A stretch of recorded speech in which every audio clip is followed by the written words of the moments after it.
Hi everyone, Janie here with another Christmas in July video, and today I'm going to be making a snowflake gatefold card that I think you're going to love, so let's get started.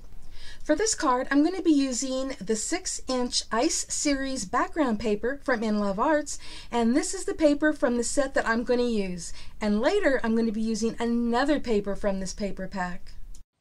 And I'll also be using this gorgeous pearl Glimmer cardstock from Paper Temptress. And I'm also going to be using this half snowflake cutting die from InLoveArts. Okay, let's get started. To make the gatefold card base, I'm using an 8.5-inch by 5.5-inch piece of cardstock, and I'm scoring it at 2 1/8 inches, which is the first line past the 2-inch mark, and then I'm turning it and scoring it on the other side at 2 1/8 inches, and I do it this way just to make sure that it is scored in the exact same place. And then I'm just folding those ends in on the score lines to create the gatefold. As you can see, this is a really easy card fold. And if you don't happen to have a scoreboard, all you need is a ruler and a pencil. Just measure to the halfway point, which is 4 1/4 inches, and put a little dot, and do that again down toward the bottom. And then draw a line connecting those two dots. You don't have to draw the line all the way top to bottom like I did. If you just do it kind of in the center, it'll be easier to hide later. And then you just fold in each end to meet in the middle where you drew the line, and there is your gatefold card base. Pretty simple, isn't it?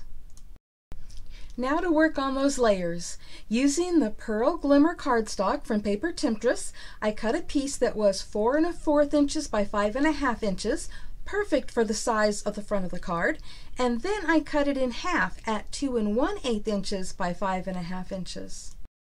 And I cut the pattern paper at 4 inches by 5 1/4 inches to be the perfect top layer, and then cut that down the center at 2 inches by 5 1/4 inches because I want those pieces to meet in the middle, like you see here.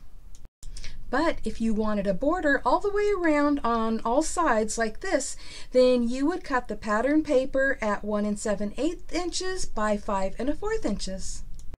Okay, now it's time to start layering those panels on each side, starting with the Pearl Glimmer cardstock and then the pattern paper, and this is how it will look.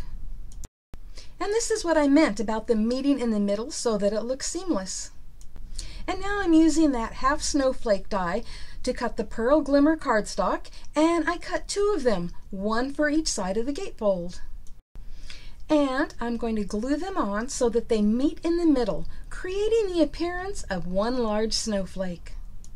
So now I'm using a different piece of paper from that Ice Series paper pack to create panels for the inside of the gatefold card, and I cut those at 2 inches by 5 1/4 inches.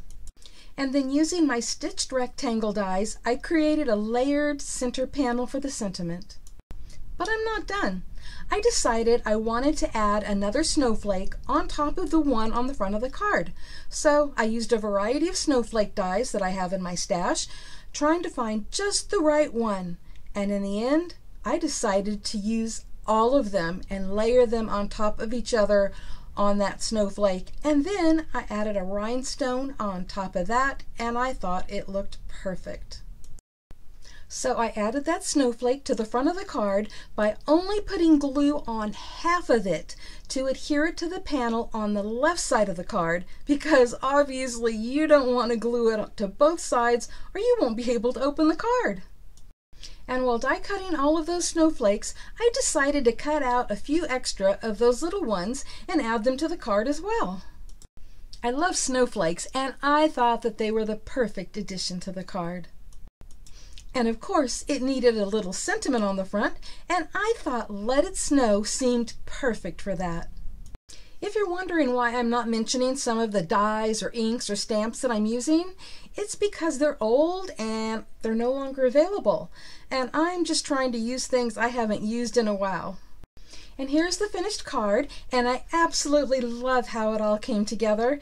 And honestly, it was really easy to do, and I hope this gave you some ideas of your own for Christmas cards. And as always, there's going to be links below in the description box to the products that I used, including discount codes, should you decide to shop at InLoveArts or Paper Temptress. Thank you all so much for stopping by, and happy crafting, everyone. Bye-bye.